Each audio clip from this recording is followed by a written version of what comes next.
Fibrome utérin et traitement alternatif. 10 remèdes naturels.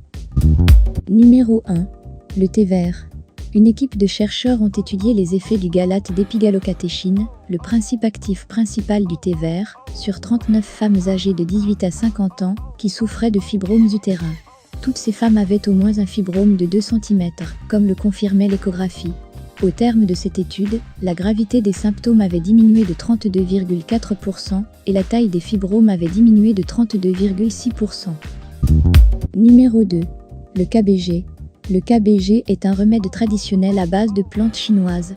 Au cours d'une étude clinique, l'action thérapeutique du KBG a été évaluée sur 110 patientes non ménopausées atteintes de fibromes utérins. Un rétrécissement des fibromes utérins a été observé dans environ 60% des cas. Numéro 3. Le resveratrol. Le resveratrol est un puissant antioxydant présent dans les cacahuètes, le chocolat, les raisins, les mûres et d'autres plantes.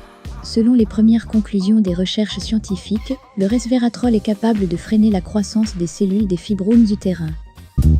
Numéro 4. La curcumine. Principe actif du curcuma, la curcumine est un piment jaune aux effets antioxydants et anti-inflammatoires.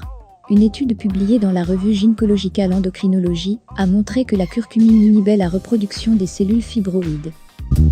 Numéro 5. La vitamine D. Une étude clinique a révélé que les patientes atteintes de fibromes utérins, qui souffraient d'une carence en vitamine D, ont vu leurs fibromes se rétrécir après administration d'une supplémentation en vitamine D. Numéro 6. Lactée à grappes noires. Dans le cadre d'une étude clinique, la moitié des 244 patientes présentant des symptômes ménopausiques avaient été traitées quotidiennement avec 40 mg d'extrait lacté à grappes noires. Selon les conclusions de cette étude publiée en 2007, l'utilisation de lacté à grappes noires est une option de traitement efficace chez les patientes atteintes de fibromes utérins, car elle procure un soulagement significatif des symptômes ménopausiques et évite l'augmentation de la taille des fibromes. Numéro 7. Le maïtake.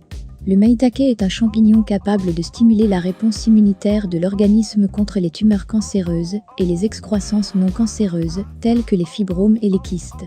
Utilisé régulièrement, le maïtake peut même aider à réduire la taille des fibromes et à ralentir la croissance de nouveaux fibromes. Numéro 8. L'écorce de l'arbre canchenard. L'écorce de l'arbre canchenard est un remède ayurvédique qui aide à réduire un ou plusieurs fibromes. La décoction d'écorce est préparée à partir de 10 g de poudre d'écorce de l'arbre canchenard dans 160 g d'eau.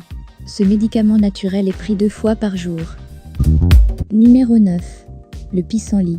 Le pissenlit réduit le taux d'estrogène et s'avère utile pour traiter les fibromes. Un infusé de racines de pissenlit peut être préparé facilement à la maison à l'aide de 3 cuillères à café de racines de pissenlit dans une tasse et demie d'eau chaude. Laissez infuser les racines pendant 15 minutes, puis filtrez. Buvez-en 3 tasses chaque jour. Numéro 10. Le gâtillier. Le gâtillier est une plante traditionnelle utilisée pour traiter des problèmes gynécologiques tels que les symptômes prémenstruels, les saignements abondants, les menstruations douloureuses, la ménopause et les fibromes utérins. Il régule les hormones féminines, équilibre les taux de progestérone et d'estrogène et stimule l'hypophyse.